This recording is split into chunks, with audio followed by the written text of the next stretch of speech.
Hello, everyone, and welcome to another episode of the Dodgeball Podcast. In this episode, going to be doing something completely different and potentially a little ambitious, and that's interviewing NYC GOAT. And here to join me and help me do so is the entire team themselves.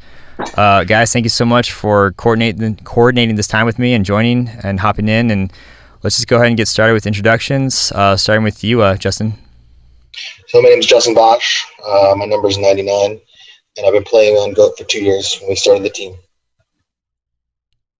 My name is Luis Velez, number 65, and 2 years on the team since it started. Hey, I'm Dan O'Hara, number 32. I've been on the team for 1 year. Hi, I'm Andre Martin. Been on the team for 2 years. I'm number 9. Hey guys, I'm Spencer Lopez. My number is 59, and I've been on the team for 2 years. How you doing? My name's Edgar Fox, number 12, and this is my first season with the team. Nice. And so, if I understand correctly, GOAT's been around for 2 years now. Is that correct, Justin? Yeah, we started GOAT 2 years ago. Dre and I used to play on a team called Power Lords, and we wanted to try something different. And Lewis and I went and played a charity tournament and sort of hatched the idea with another friend of our name's James Gardy, who's actually an old West Coast player.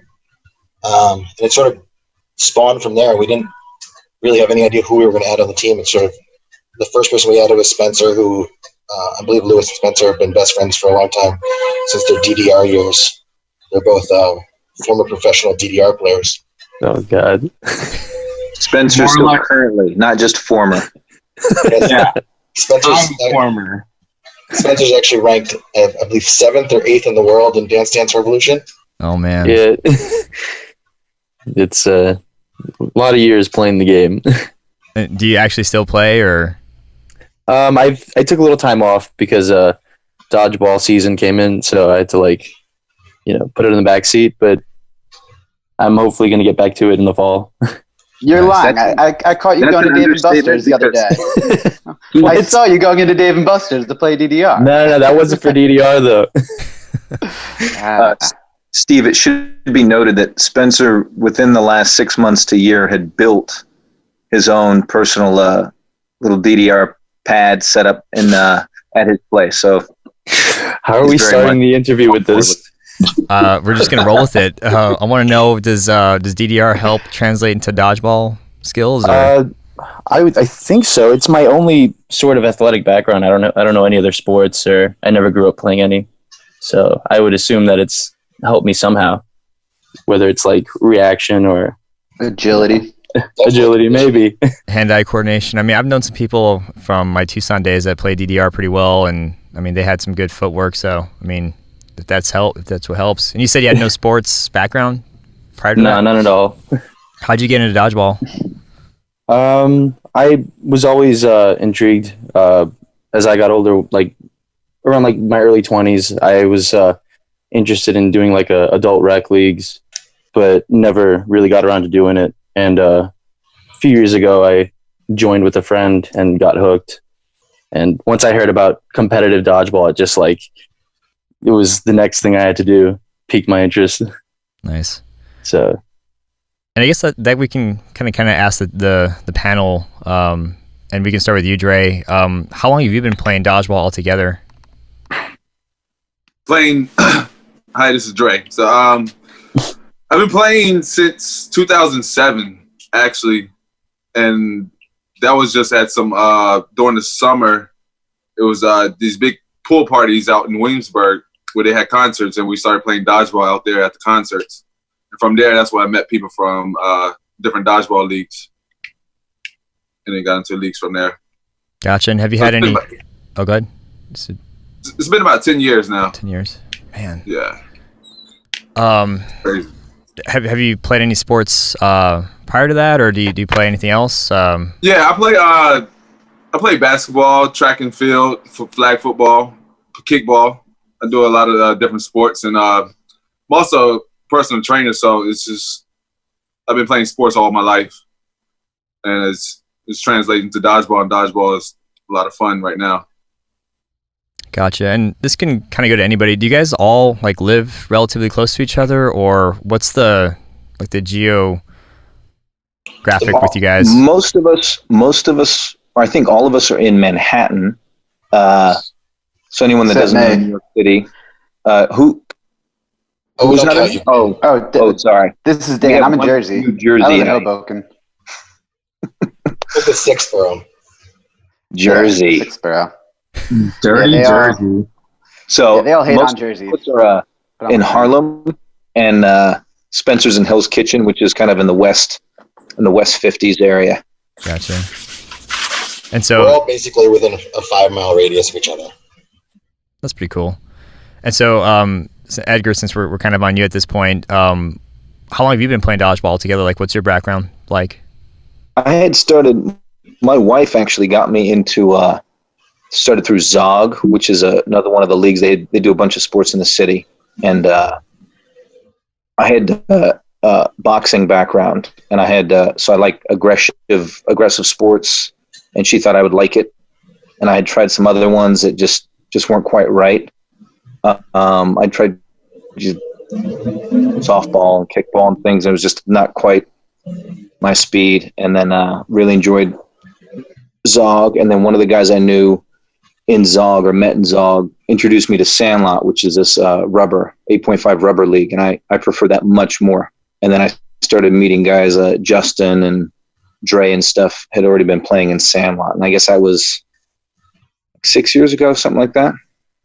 Gotcha.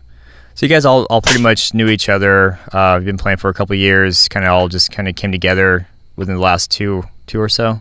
Is that fair to say?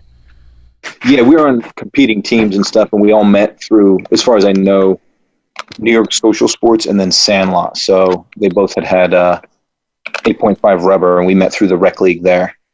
Gotcha. Well, Dre speaking here. Justin and I have been playing either against each other and together for a while now. 10 plus years. But yeah. So after and we had. Dre and I both started playing in NYSSC Social the same year, which was like 2007. He played on a team called Care Bears, and I played in Cojones Grandes. And from there, basically we were friends like from the day we met. Right. And then when two of our other friends, the Hud Hansel brothers, started a team called Power Lords, they asked us to join Power Lords and play travel dodgeball. So we've basically been playing competitively together for 6 to 7 years, but socially we've been playing together for 11 years. Gotcha. And then Spencer, Ann, and Lewis are all the youngins, the new guys, the rookies, and they're not rookies no more. Yeah. I think this is Dan here. I think Lewis, Spencer, and I all started in Sandlot Sports, which is like a social league, around the same time, probably like 4 or 5 years ago. For me, I think it was 4 years ago. One of my friends just brought me out to that, and I got hooked. And it was a fun social league, but you weren't supposed to get too competitive, And I think we all kind of had the itch for something more competitive. And we found Elite, and Spencer and Lewis started a team, Suicide Squad, 3 years ago. And I played with them for one round that season, and then I joined another New York team, Gotham, which is now Nice, last season. And then after that season ended, I kind of started talking to them again about maybe playing together, getting back together, and that's how I found my way onto GOAT. Gotcha. And so let's go to Lewis real quick. How long have you been playing dodgeball altogether? And did you have a dodgeball? Well, not a dodgeball. Did you have like a sports background prior to dodgeball? I started playing, I believe, December 2015. Spencer is actually the one that brought me in. He had started playing like maybe 3 weeks before. So then started December, and then a couple months later, we were like, hey, let's try this competitive stuff out. That's when we found out about Elite. We were invited to like the Elite practices that Power Lords and Gotham were holding. Then we started Suicide Squad. As terms of prior athletic performance, I played basketball, like not seriously, just for fun. and I played one wall handball. That I tried to take seriously. But yeah, that's literally the only. Yes. Oh, can't forget DDR. Man, played that since I want to say 2004, but since then I stopped playing. I'll let Spencer, Be proud of it, Lewis. Be proud of it. He's ashamed. Don't get me wrong. I'm definitely proud of it. Like, I've met a lot of people through that, a lot of great experiences. So, but now it's dodgeball. It's taken over my life. I wanted to let Spencer shine in DDR, so he stepped back. True love. Thanks, Lewis. That's kind of you. I love you, bro. Nice. And Justin, I think you kind of gave a little bit more of your background. You've been playing for about a decade now. I've been playing for about 10 years. I was traveling internationally when I was about 24, 25, and I have an uncle who's a half uncle, who's not much older than I was, who sent me a message while I was in Thailand and was like, "Hey, I just started playing competitive dodgeball or social dodgeball, and our team is terrible. Like, any way you could come home and join our team." And so I came home not much longer, and I joined their team, and that's the team I said, which was Cojones Grande. Gotcha. So that was really the start of my dodgeball career. And basically now I've stopped playing every other sport, basically, and that's all I play now. It's just dodgeball. I used to play basketball like 5 times a week. Now I don't do that. I just play dodgeball. Just straight dodgeball. That's awesome. Where did GOAT come from? And this, I mean, it could be anybody can kind of give me like the background on the team name, why GOAT. This is a good one. So when we formed the team, like, we just could not figure out a team name. Like, everyone had something different. So then I think it was Justin. He was like, "All right, let's make a spreadsheet." Everyone gave like almost 100 names. I think it was like 75 or something like that. And everyone ranked each name like, first to like last or whatever. And someone who mentioned GOAT, and then GOAT ended up winning out like I think by average. James said his nickname in New Zealand was GOAT or something like that. So he threw that out there. So yeah, GOAT ended up winning out in the 75 name draw. There were some good ones in there. What was number 2 on the list? Was it Donkey Punch? Jeez. I believe I still have the spreadsheet somewhere. I hope you do. So when you guys formed up, like, was it hard trying to get in sync with each other, or did you guys just like naturally fall into it, or did you guys have like any growing pains establishing? Because I mean, you guys are a fairly new team, but it seems like you've done a pretty good job staying on top of the East region. So how did that come to be? Just getting everybody on board and on the same page. So I think last year, being our first year, we had a different roster. We had 8 players, 3 players of which retired from last year, just age or couldn't really commit. We didn't have a total commitment of team last year. I think that's probably one of our bigger things.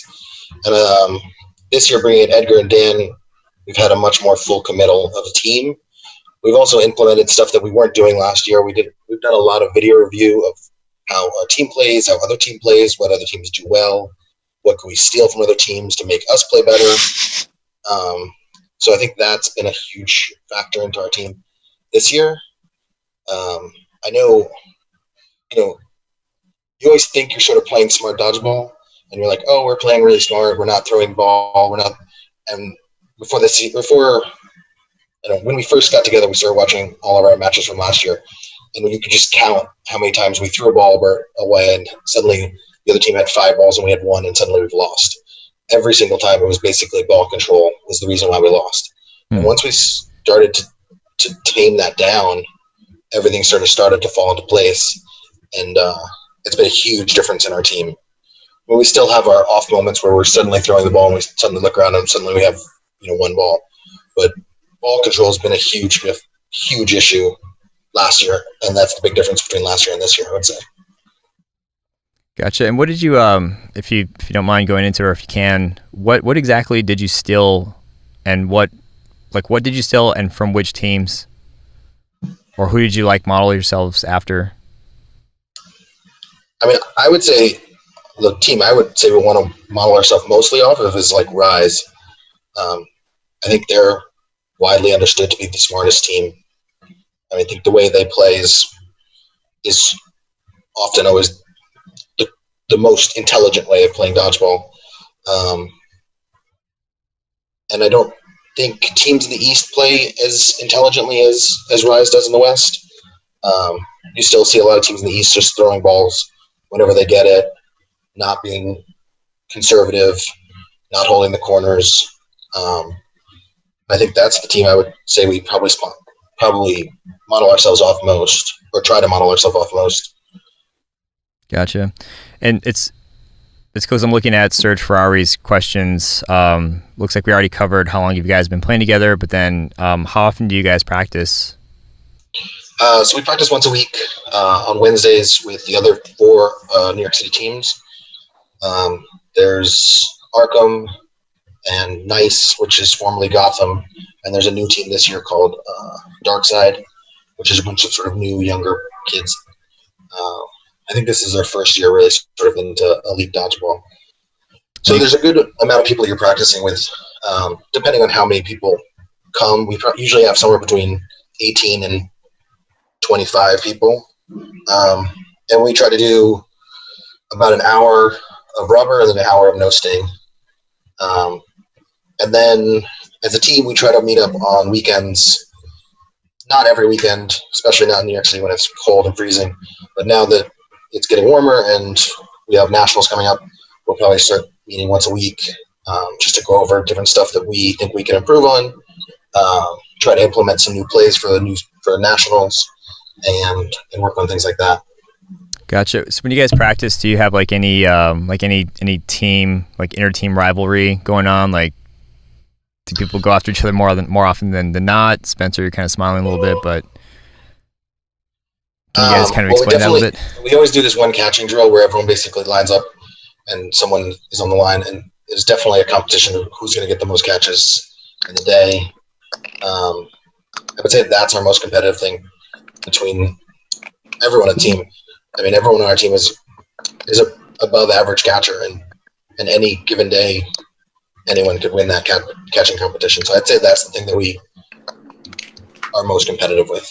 And even during tournaments, we all keep track of how many catches we have. And so it's a constant, I've got 7, I've got 10, I've got 14. So throughout the entire day, that's sort of like our mini tournament, is just how many catches we're going to make. And who usually comes out on top? Dre's been coming out on top most this year. Yeah. I would argue that's because he gets the most balls thrown at him. It's not a fair comparison. But so I had to practice. I wasn't the best catcher on this team. I'm not. So I was like, you know what? I got to learn how to catch more because they're going to throw a lot more balls at me. So I got to learn how to catch a lot more. Yeah. They just don't throw at Lewis anymore. Yeah, Dre took my title. Is it just because like Lewis started catching a lot more, so they just move on to somebody else, or? Yeah, the teams just adjust round to round. You've seen big adjustments, so you got to adjust to the adjustment. Yeah, Lewis led us in round 1 with catches, so I think people learned quickly that he's going to catch any single ball thrown at him.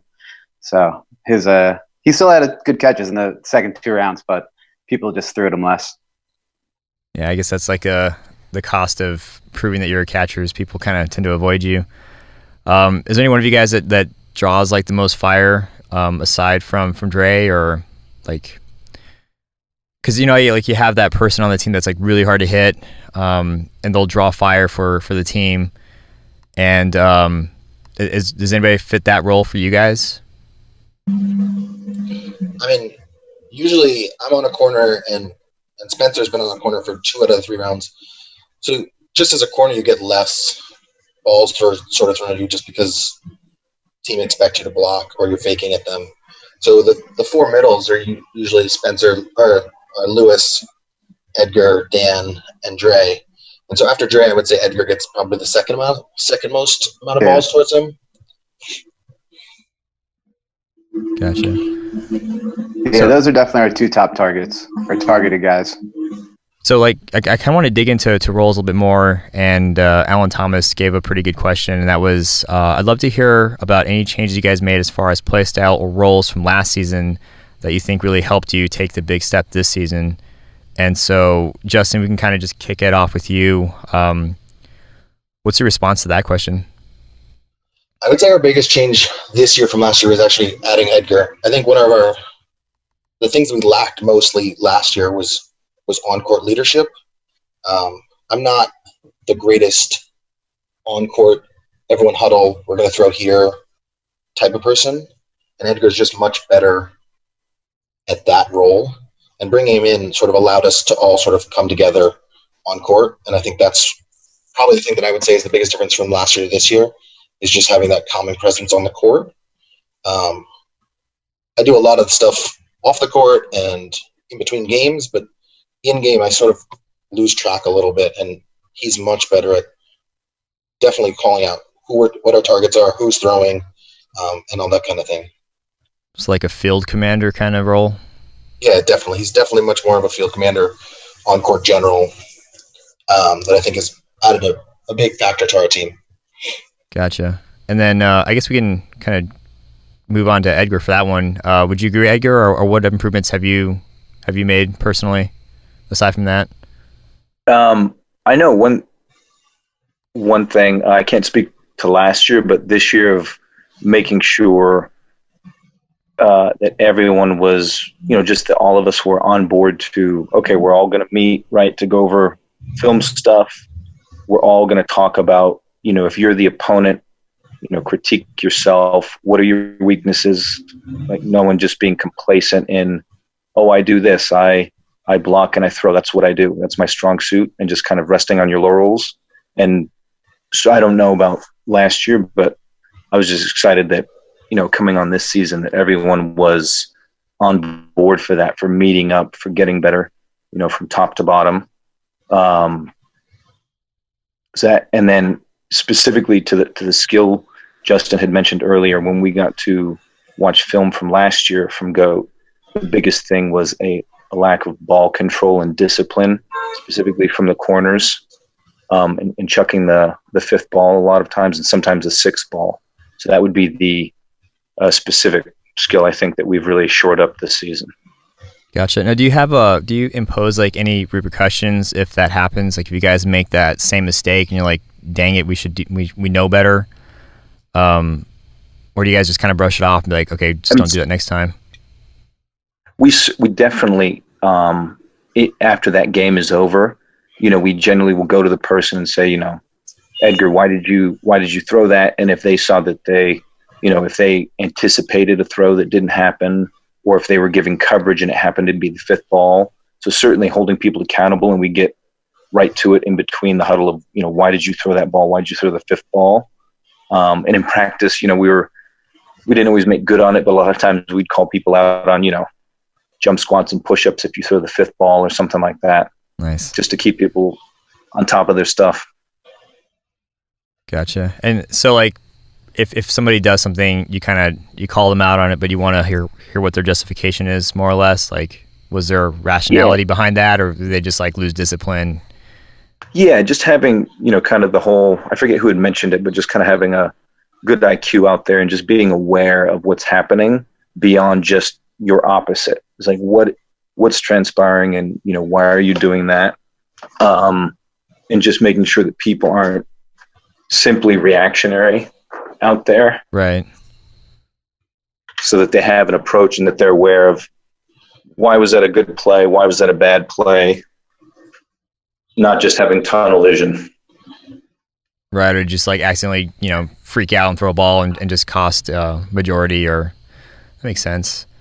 And real quick, your name sounds really familiar. Like I'm trying to see where I can place you. Did you ever play in the National Dodgeball League tournaments?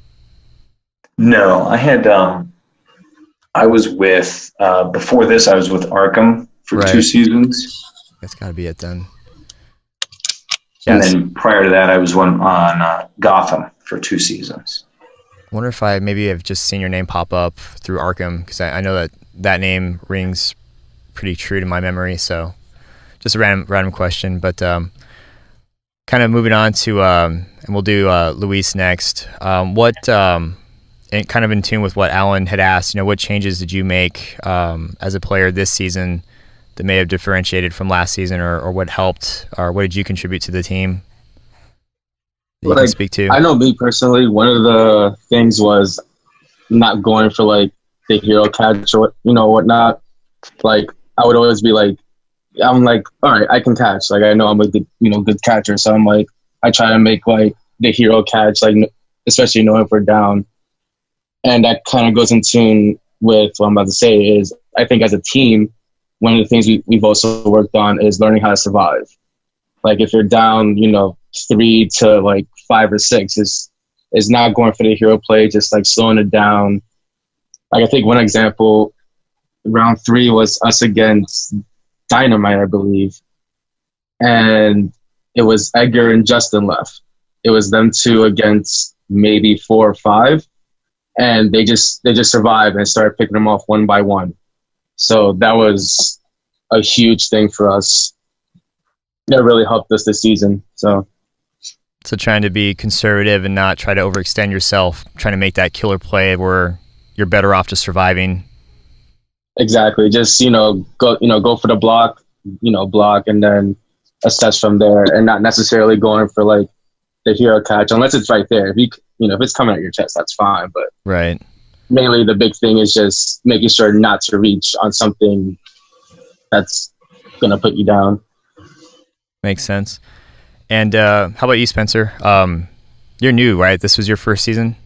This is my second season. I've been with them since the start. Oh, my fault. So what? No, it's all good. What did you change between last year and this year? So when I started on GOAT, I sort of had this thing where I thought that I wasn't good enough to play on the team. Yeah, do you want me to answer this for you, Spencer? Since I have the conflict. No, it's fine. So like I would go through these points where I would mess up on the court and I would start to like really doubt myself and my ability to play, and it would just that mentality would just roll over onto like future games, and it would just mess everything up for me and that happened throughout the whole season. So I just pretty much went into the new season just telling myself, you mess up, it's okay, just get back on the court and do what you do best, because you can't change what happened. So I feel like that was the biggest change that I made for being on the team. To kind of just like not getting hung up over past mistakes, trying to start with like a clean slate, and obviously your teammates had your back and kind of forgave you for past transgressions, I guess. Right. Gotcha. This probably won't be picked up, or at least this portion, but earlier when we were setting up, I think you called Justin Dad. Can you explain that a little bit? I just started calling him Dad because him and Edgar, they're both like the family men of the team, so I just see them and I don't know, they're just like dad-like figures, so I don't know, I think it just caught on. Gotcha. So now me, Lewis, especially since Justin's always the one bringing you up now. Oh yeah, true. I spent a lot of time trying to pump Spencer up, because in my mind, Spencer could be a top 5 player in the East without much, and he never believes me. But I'm constantly trying to tell him that he could be as good as any player in the East. He's unbelievably talented, and if he just got his head out of the way, if he would use his head and think, and got his head out of his way and just play dodgeball, he could be as good as anybody in the country. Nice. That's very sweet of you, Justin. Thank you. I'm trying. I'm working on it. You are. Awesome. How about you, Dre? What changes have you made? I think earlier you made the comment like your catching stepped up significantly, and that might have helped. But anything else that you can comment on? Yeah, the biggest thing was patience. Learning how just to understand, like, not to rush the game, but learning to realize like my teammates need to be on the same page with me, and I can't just be like just running around the court just free willy and just like throwing balls everywhere. I have to learn how to like, all right, slow my tempo down, let my team catch up, and we all work on the same page, and being patient with that, and also working on my catching and Yeah, and being more of a team player, trusting my teammates a lot more too. Realizing like, you know what, if I go up here for a throw, I know two of my other teammates are going to be with me also, either faking or I'm up there supporting, also throwing. So basically, coming together a lot more with that patience. That was the biggest thing I changed on. Gotcha. I think I would just say also watching. I think Dre, more than anyone, wants to always constantly speed the pace up and push the line. At least it did. And I think when we watched videos earlier this year, I think more than anyone, it really reaffirmed to him that he was like, oh, wow, throwing that ball didn't help us. Like, we didn't need to push the pace there. We could slow it down and keep ball control and take everyone out. Yeah. And we didn't have to always press the line. I think some of that comes because, Dre, you played in some of those NDL tournaments out west, like in Vegas, right, with Tommy and Mike. Yeah. And guys. I think NDL dodgeball was a little bit more fast-paced than Elite was originally. Yeah. More aggressive. Whereas Elite is... So that's why, I'm just... Yep. Gotcha. So it's kind of taking, letting go of some of the NDL experience of rushing the game and then realizing that Elite requires team buy-in, slowing down, being more methodical, because obviously, the team that you're playing against is going to capitalize on those mistakes pretty quickly now. Exactly.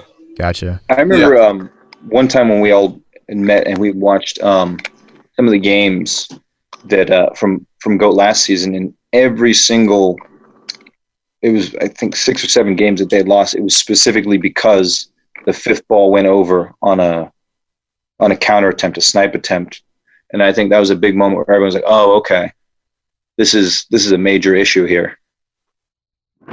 Like that's so going to slowing it down, being more patient and more disciplined, and just letting it unfold a little bit more. Because that's like a very clear, like, okay, momentum was definitely lost here by this action that keeps happening. So let's try not to do that and just make that adjustment kind of deal. And what Lewis was saying too, with the idea of reaching for catches and then doing the snipe attempt. A lot of times it's like we never had any problem playing too fast. We had problems slowing everything down. So like this is the theme is we kept speeding things up and having kind of a panic response versus just.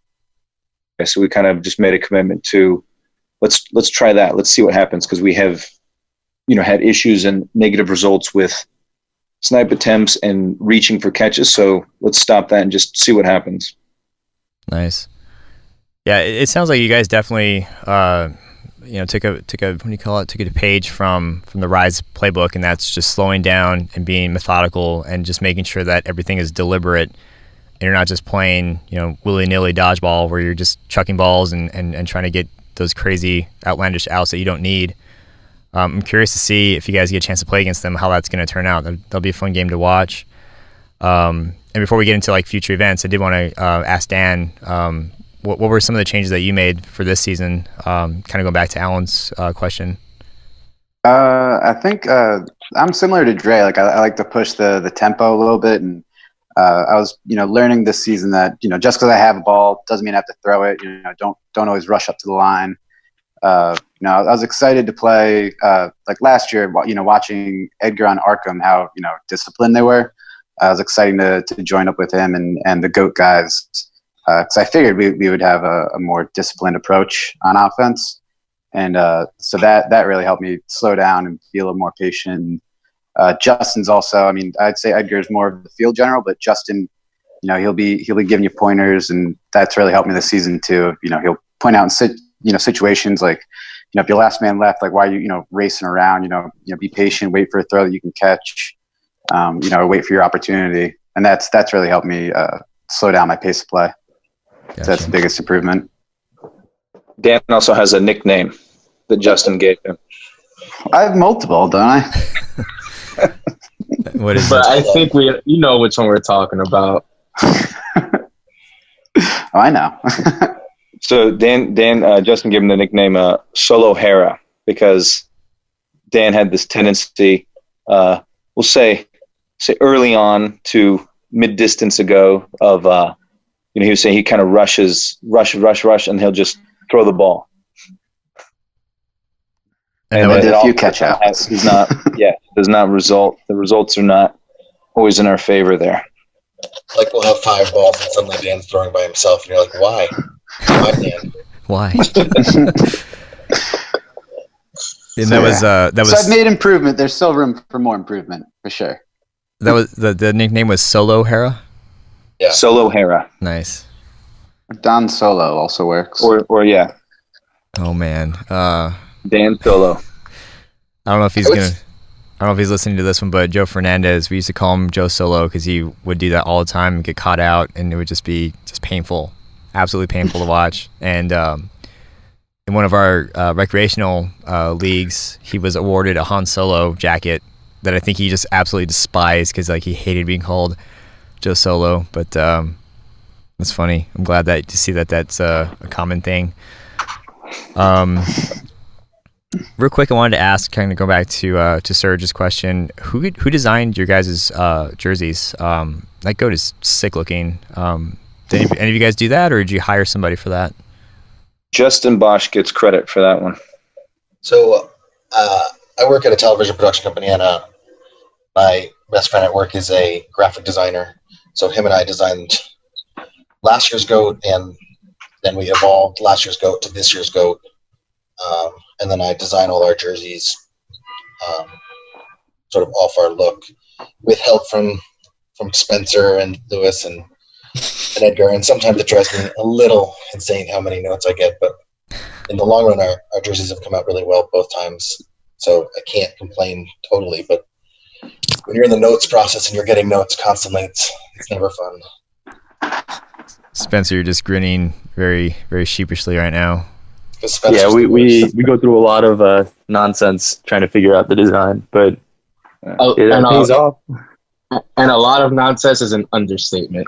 Yeah. Yeah. And how many jerseys you was talking about having too? Like 10 jerseys?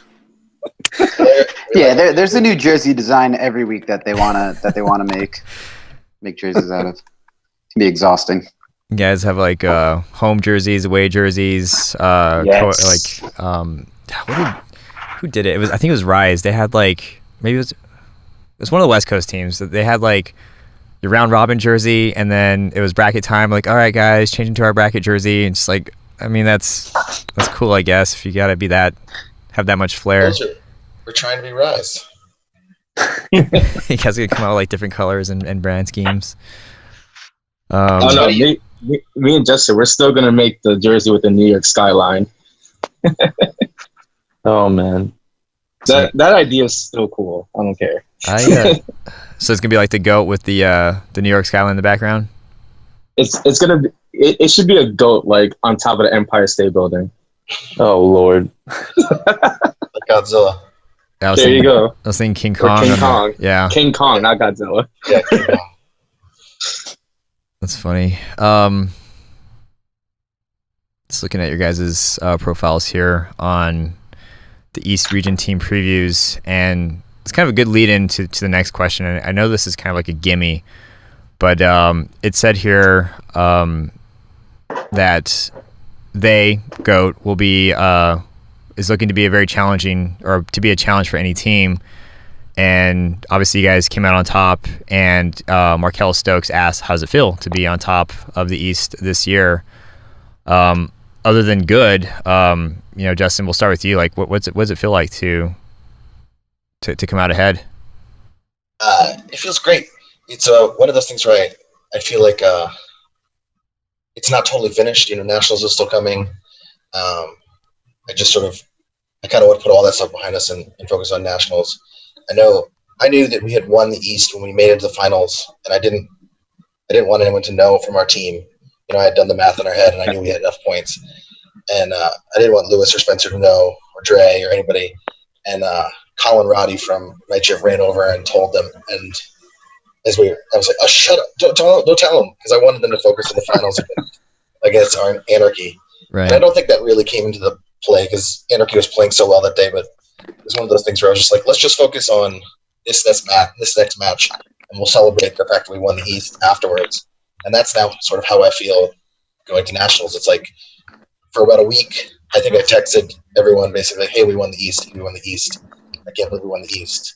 And now I'm past that, and I want to move on to focusing on nationals and proving that it's not a fluke and proving that we really do deserve to be the best team in the East. For sure. I remember. Oh, good. I remember like a couple of days after, like it still kind of hadn't hit me. I was just like, "Oh wow, we actually won," and not like actually won, more like because we always knew we were a top 14, like we were capable of being top 4. But like when it happened and like knowing all our hard work and preparation like paid off, like it was like for me it was like an overwhelming feeling, and I'm still feeling it now. Like I still tell myself like, hey, you won the East with go. It was just like it's so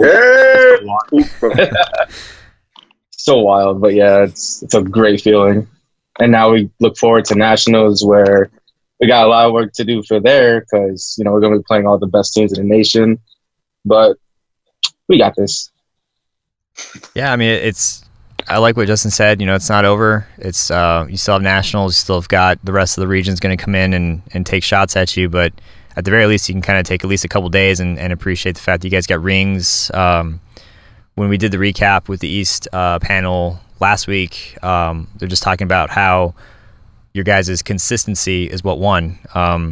It could have gone either way for round 2. For a lot of teams had bad showings, but you guys, I don't want to say coasted, but you guys just maintained that level of discipline and that ended up winning overall. So I would be pretty stoked if I were you guys. Dan, let's go to you, man. How does it feel for you personally?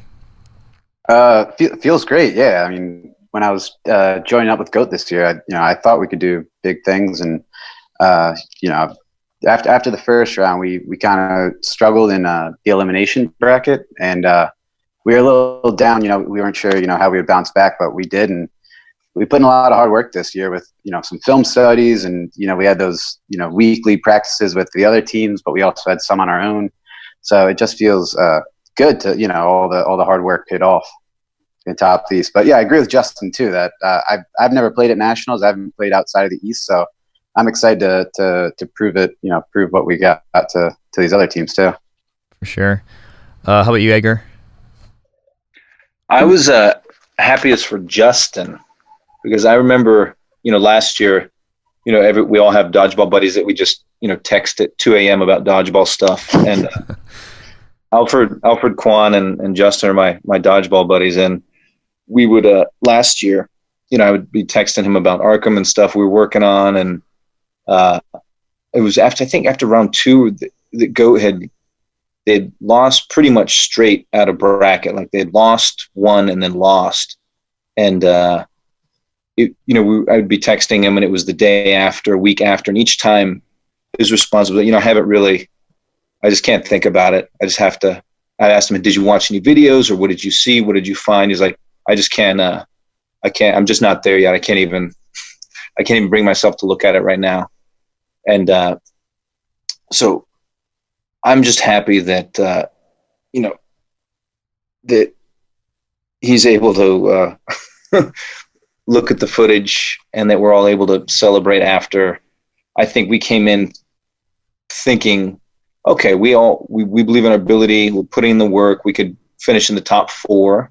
That was our modest goal coming in. And then after the first round, we had a tough loss to Z Warriors, but we kind of just rededicated to, okay, that's a hiccup. Let's just get back to it. And I think we're all pleased is a bit of an understatement. So, but now, like they're saying, we just have to put that aside and then just keep working and then try to show up at nationals and put in a good performance. For sure. I actually think that Z Warriors loss is actually probably the most important match of our entire season, because I think it showed us that anyone on any day can beat anybody, and you can't overlook anybody. And if we play smart, we could beat anybody, and proved it throughout the rest of the season. We finished 6-7 in that first round, and we definitely don't feel like we should have lost to Z Warriors. I don't think we lost them the rest of the season, and I think I would say that was the turning point for our season, which was a loss. But the most important part of our season. You guys definitely turned in the right direction. I do want to go into that, but I'll say that for a second because I want to hear Spencer's. What are your thoughts and your feelings on taking the region? The rings, man, those rings. I remember joining Elite like 3 years ago and just hearing about those championship rings and like thinking about how cool it'd be to have them. And I'm honestly like, it's surreal winning with this team. I love playing with these guys, and I'm really excited to get going to nationals and seeing what we can do out there. Gotcha. Yeah, those rings are cool. Not gonna lie, I'm a little jealous, but last but not least, Dre, how do you feel? What are your thoughts overall? I feel amazing about it. Even from last year, I saw the potential in our team, and it was just we just didn't have the chemistry just yet from last year. And then coming to this year, I knew that usually we beat ourselves. And I said, we just got to take it one game at a time, and that's all we did. We just took it one game at a time, and like I didn't even realize, like Justin said, that we won the East. And even on like our final championship game, I didn't even realize like in round 2 that it was our final championship game and we won. And it was just like it's so overwhelming, especially coming from Justin and I playing on another team that everybody hated. And it was just so hard, and then we created this team together, and now it's amazing to say that we finally got to win the East, and it's been many years coming, and Justin knows that too. Yeah, for sure. I mean, it's pretty impressive to be a relatively new team and overcome, the typical like team dynamic issues and have such a quick turnaround, but even more so to be playing for 10, 8, 9 years or what have you, and finally getting that championship. So that's definitely got to feel good. Yeah, like with our team, the biggest thing I think with our team, we listen to each other. We didn't let our prides get in the way of like, oh no, I'm just going to do what I want to do. We stopped, we talked, and we really said, okay, this is what we need to improve. And we listen to each other without saying like, oh, I don't like this guy because he's talking behind my back, or I don't like this teammate. Our biggest thing was talking to each other, communicating clearly, even if we're mad at the other person for making a stupid play, but the talking really helped out a lot. Yeah, I think no one has an ego on this team, which really helped. And there wasn't, each round, all 3 rounds, we had a different kill leader at each of them. So it just goes to show how balanced we were. That no one needed the ball every time. No one needed to be the primary thrower. We could all take a back seat. What was that? You said you had a different what leader? Kill leader. At each round, someone had the most kills on the team. Oh, kill leader. Got it. Okay. I thought they said kilt leader. I was like, that's a new one. I haven't heard that one before. A different guy wore a kilt each round. Like, all right, okay, we'll go for the guy with the kilt. He's the leader, so. I think also just going back into the talk about not being selfish, we had 2 other members on our team, and one of our members, Anthony Bambambrola, who's been with me and Dre forever, said to us after round 1, I think there's too many people on the team, and said, I'm going to step back so you guys can have a little more chemistry, so people don't have to sit as much. And I think that's also been a huge difference. The last 2 rounds, we've only gone with 6 people to each round. And there's something about the continuity and never sitting and always sort of being focused and being in the game that has made a huge difference to us as well. Because when you have that 7th and 8th member and you're sitting a whole match, or you're sitting, every third match, you just don't sort of get into the flow of the game. And I think that's the type of teammates that we've had where we've really been unselfish. And him just saying, I'm just going to sit down these last 2 rounds for you guys so that I think you guys can have a better outcome. Just shows what kind of team I think we have.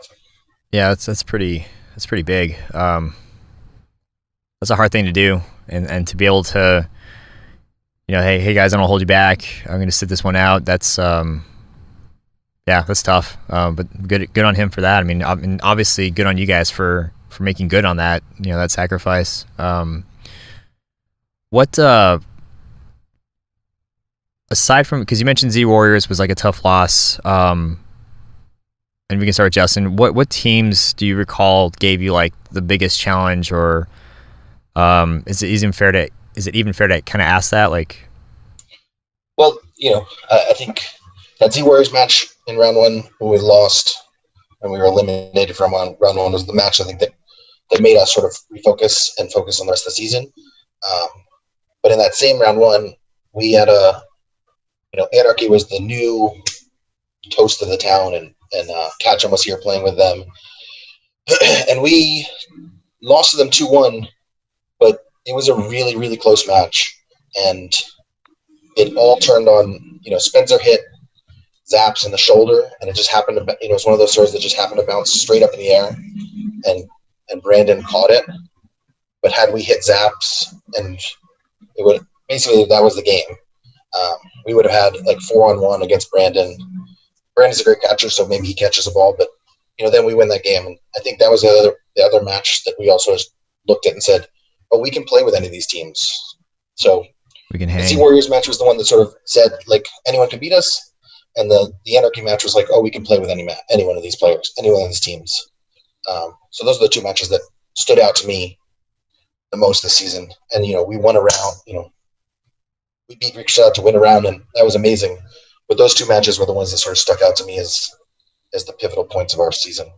That's pretty cool. So it's like, yeah, we can hang with the toughest, but at the same time, we have to be smart. Otherwise, we'll be just as vulnerable.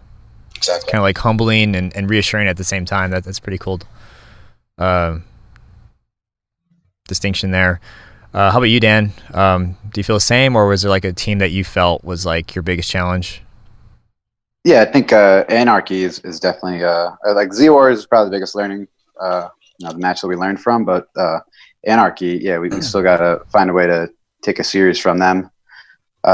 Brick Squad, that's been a fun little rivalry this season too. They knocked us into the loser bracket round one, and then we beat them in the finals round two, and then we met again and knocked them down to the loser bracket in round three. But they're a fun team to play. But Anarchy is definitely the toughest for us. Gotcha. How about you, Lewis? One team I would say is Arkham. We've been playing them, since our inception of this team, and like it was for some reason we just couldn't beat them in playoffs, and this is the first time, like in round two was the first time like we actually beat them in playoffs, and it was just good to like get that, I guess, monkey off our back, because it's like, all right, we got them behind us, and now we can like, that definitely helped us forward in round two. Like we're like, all right, it's not smooth sailing, but it definitely like took a load off of us. Nice. Is there and maybe this might be for you, Edgar, because you were from Arkham, right, previously? Yeah, I was with them the last two seasons. Is there? I don't want to stir the pot. But is there any like not bad blood between you and Arkham? But is there any like hard feelings or conflict? Now that you're no longer with them, or no hard feelings or conflicts. I mean, I certainly think you want to, beat your former team. right? So that's, but it's all friendly competition. Had a friend, Alfred Kwan's had a moving away party. He's going, he's moving back to Ohio to join a practice. We're just, all of us were there the other night, GOAT members, Arca members, singing karaoke. So it's all very friendly. But there certainly is that you want to be able to, because we all know each other so well, you kind of know what someone's best moves are, what their tendencies are. So there's a lot of that. Okay, I want to see if I can outthink this person or outplay them here or surprise them with what I'm going to do. I think that's definitely there. And they had been the top team in New York City for the last two seasons. So I think coming in with GOAT this season, there was certainly that, okay, let's see if we can put ourselves in a position to kind of take that spot. That's definitely there, I would say. Gotcha. Any but then once it's done, it's done. We're friendly off the court. For sure. So you guys are amicable, and then but when it's game time, it's gets crazy. Yeah, for Competitive. blood. Yeah, for blood. Any teams for you that you felt like was a challenge aside from potentially Arkham and maybe Anarchy? I have a few answers. Definitely with what Justin is saying, I think we were also excited about what we could do going into round one. When we lost to Z Warriors, it really could have been a moment where we just said, okay, to hell with this. Just we're not as good as we thought. A bunch of stuff, but we certainly rededicated, and I think had a really positive rededication to film study, being more patient. Fixing our weaknesses and keeping everyone accountable to where they can improve. We had really, I would say, some great competitive back and forth, and I feel like we faced them in every round in a high pressure situation. Was Brick Squad, including the finals, and then in round 2, and then a couple times in round 3, and then we had a tiebreaker leaving round robin for bracket place in round 1. So we had a lot of highly competitive matches with Brick Squad there, and then seconding what Dan said, Anarchy's definitely had our number, which is easy to understand why, because they have a lot of talent on that team. So that's the team we have to kind of come up. I think it's on us to come up with an answer how to play them more competitively. Right. I mean, especially next year, they're definitely going to be after you guys. One thing I wanted to ask earlier, film reviews. Do you guys like review film individually on your own time, or do you guys actually get together and watch film like football would? Yeah, we all meet up in my office and we watch film together. I load up all the clips from our team and a lot of clips from other teams, and we watch film together on like a big screen TV in my office. Dang. We break it down, sort of play by play. I think most of our film sessions are somewhere between like 3 and 4 hours long. And you guys all come together and sit down and watch Dodgeball film, and you're not herding cats or... No. That's pretty... It's pretty highly focused, and everyone's pretty. It's like we'll play. It's like a play, and then it's like someone will be like, "Hold on, what did we do there? What was going on there?" Like, "Oh, look what that person did." Like, "Look, Spencer, you got to be faking more," or "Justin, you got to be faking more." It's a lot of nitpicking at each other, and I think that goes back to us talking about us as a team. Nobody had too big of a head at all this season, and anything could be said to anyone at any point, and everyone was receptive to trying to fix that thing that people said need to be fixed. That is even when we don't meet up for film study, like I know a bunch of us, like we look at film on our own, or like there are a lot of times when like Edgar, he'll post videos in our group chat like, hey, look at this. So even when we're not at film study all together at once, like we still do the work on our own time, and we still talk about it like through group chats and whatnot. That's pretty dang cool. Man, I can't even get like some teams to wear the same jersey at the same time. So, and that's funny because like I remember talking to Tim Fullerton quite a few episodes ago about this and about like team buy-in and just getting rid of the ego and being all in for the guy to your left and your right. And for teams that are listening that may have barriers to overcome, I really hope that they're taking notes, because like to have that type of discipline, buy-in, and to deliberately look at each single play and say, hey, Spencer, you should be throwing more here, or you should be pumping more here, or why'd you guys do that? To be able to break that down without the ego and accept that criticism obviously breeds pretty fast results for you guys. So that's incredible. And I made sure to listen to that Tim Fulton chat. There were some interesting things in there that I took from there. There's been some interesting things I've taken from a couple of your podcasts. Nice. I would say in listening to Alan Thomas's podcast, his conversation about not throwing the burden, and that when you have a 3-ball, the burden doesn't always have to be the ball you throw, I think was a big thing for us also this year. Because I think you do track into thinking, oh, the burden's always going to come. And I think that helped us to not always think the burden was coming, to always be ready that anybody could be throwing at any time. So I think that was also another interesting thing that we took from your podcast. Well, my work is done. I'm going to wrap it up after this. I'm done. That's my contribution.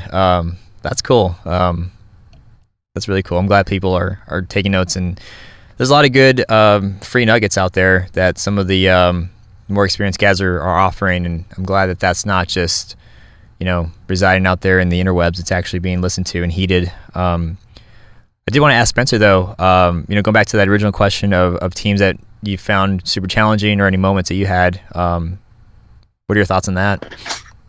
I'm pretty much with Edgar on the whole like Arkham situation. I think us having practices together all the time, kind of like we just know each other so well, so it makes it difficult on the court, playing against each other. But other than them, I was surprised that we didn't really play Team Awesome as often as I would have liked to this season. I feel like those would have been some good games, things that we could have learned some other stuff from, but hopefully we'll see them in nationals. For sure. I not a ding or knock against Team Awesome by any means, but I really I didn't really see too much of them. A lot of the talk was GOAT and Anarchy. Those were the two teams that seemed to be like the most dominant from my perception out here. So it's weird because like I used to think Team Awesome was the dominant East Coast team for the longest time, and that just goes to show like the competition's out there and people are stepping up, and it can be anybody's game now. So that's pretty cool.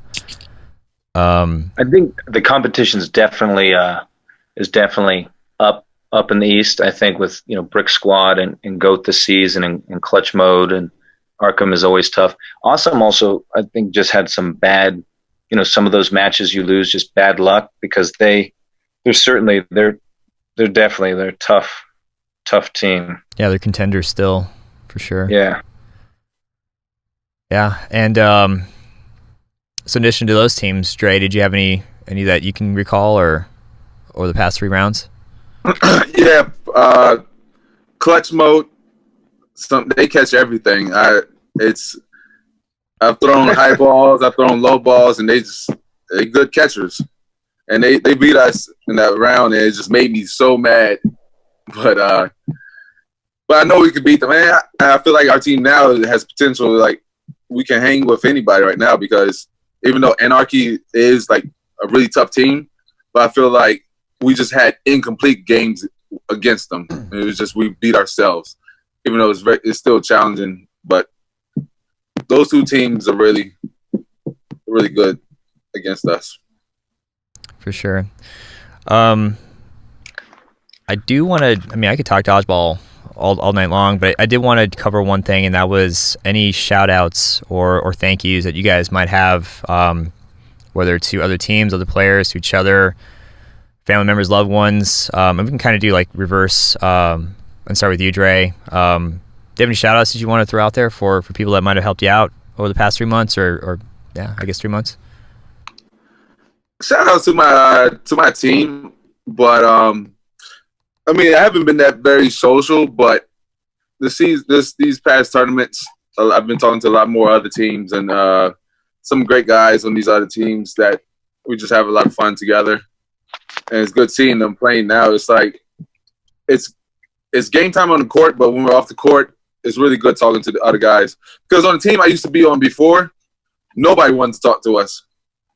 But because of just a couple guys on our team just always end up also fighting people. But jeez. I'm shouting out to most of the teams that like us now. Right. So that's my shout out.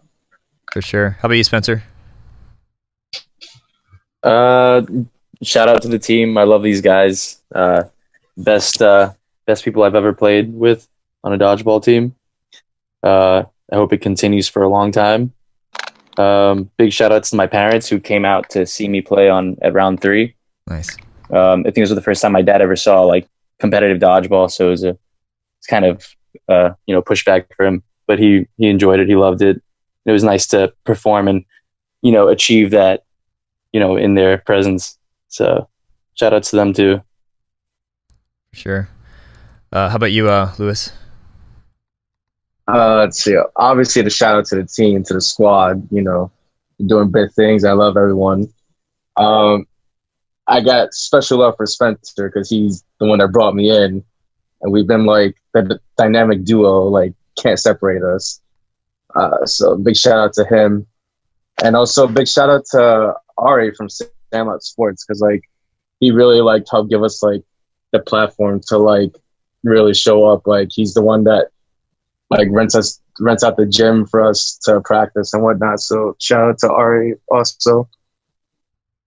Nice. And obviously people that are listening can't see this, but did you cut your hair?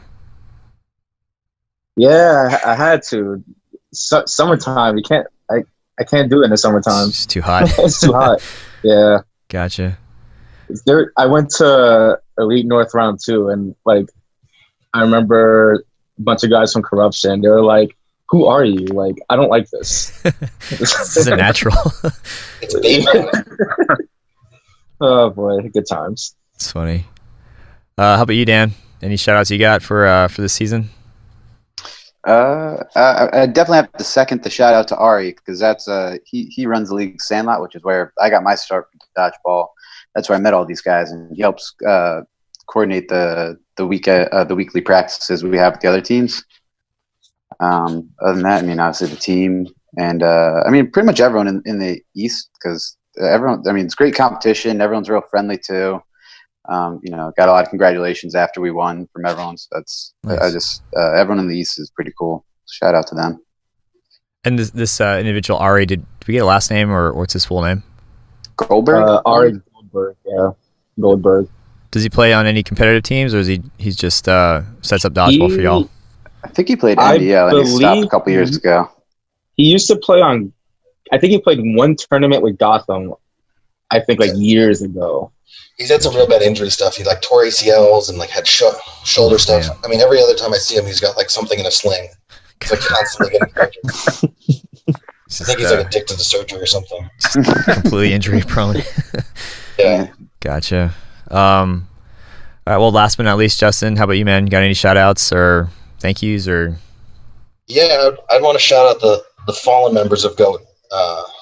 Speedy William Holder, who was one of our original members. James Gardy, Sal, can't pronounce your last name, Alazo, I believe it is, and Mike. I know you guys aren't here this season with us, but without you, we wouldn't have started the team. So that's huge. And then also Anthony, who took the rest of the season off to help us get to where we are this year. Those are the people I'd like to shout out.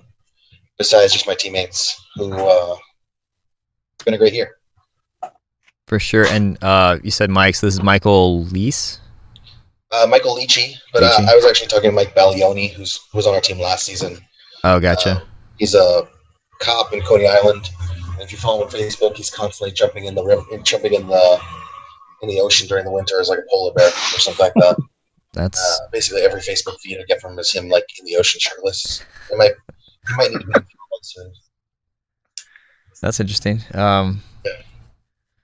Very cool. And then my last question, and this can kind of go into anybody, but I'm kind of mostly going to direct it at you, Justin. That is, what are your plans for post round 3? I mean, obviously, all of you guys know it's not over yet. You're gonna have the rest of the region, the rest of the U.S. to contend against. Are you guys planning any tournaments? In the meantime, are you doing anything specific to prepare or stay sharp, or what do the next couple months look like for you all? So in the next couple weeks, we'll do a couple video sessions of the top couple teams in the East, West, and North, or the South, North, and West to prepare for them. We'll also do a final review session for our round 3 tournament. But then we're going to start practices up again weekly on Saturdays, and just to get ready for nationals. Not sure if there's any tournaments. I know there's one tournament that's going to be in Ohio the weekend before nationals, which is just sort of hard for me, especially me and Edgar as parents, to tell our wives, hey, we're going to go away for a weekend, and then we're going to go the weekend afterwards as well. I know a couple of us are playing in a local mini tournament here through Big Apple Sports, so we'll start that relatively soon. But I think the big thing for us is going to be viewing sessions and just picking on weaknesses and trying to work them out individually. I think the biggest thing is just trying to pick on our weaknesses and figure out what we can be, how we can be better, how we can be sharper. And also just getting ready for a long, it's one thing to play a weekend tournament, a one-day tournament. It's a whole other thing to play a 3-day long tournament, which for me last year was the first time we played nationals. I definitely know that we were not as good our second and third days as we were the first day. So you have to conserve your energy and condition and just get used to 3 days of war, so to speak. Yeah. Very cool. In this question, I mean, David Tate's asked, why did you guys decide to name your team after Kobe Bryant, which I don't know if that's going to start a debate. It looked like it already did on the thread. That's a West Coast thing, huh? That's an LA. That's a simply LA person thing saying that. Yep, I was just gonna. Nobody outside of LA would say that Kobe's the GOAT. I was gonna just gloss over that one, but I didn't want to leave David Tate's hanging. But as it's not dodgeball related, what's up? He's your podcast competitor. More like podcast. Cohort. Not cohort. Inspiration. He definitely. I talked to him before I wanted to do this thing on my own. But hey, dude, I was thinking about doing this on my own.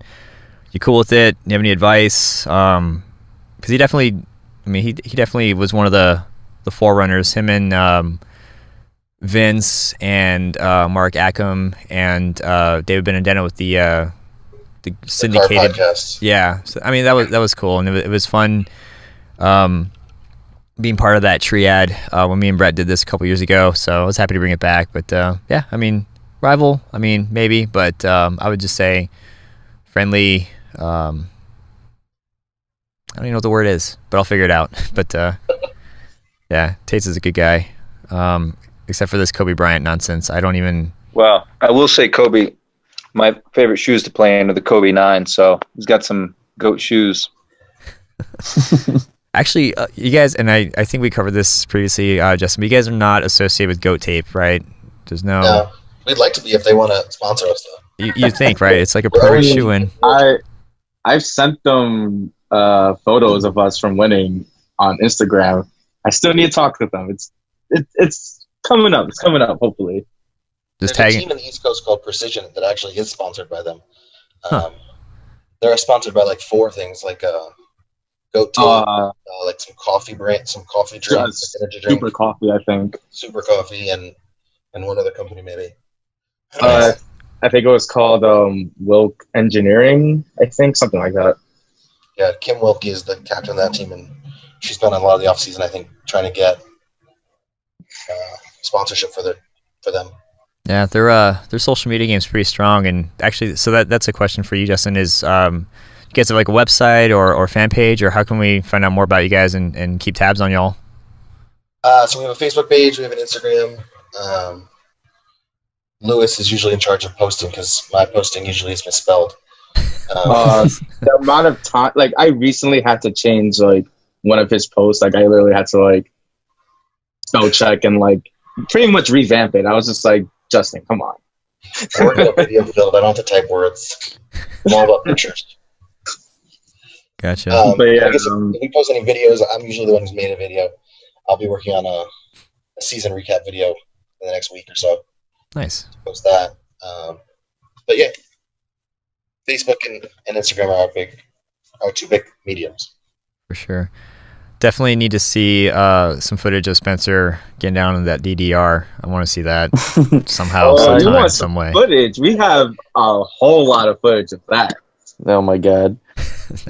Then again, Shameless plug. Spencer DDR on YouTube. There you go. He has his own DDR channel. Okay. He doesn't want to say it, but he went to Tokyo to compete for the World Championships. That's cool. Yeah. It was a great experience. All right, so you're a pretty big deal then in the DDR world. Yeah. He's well known. Nice.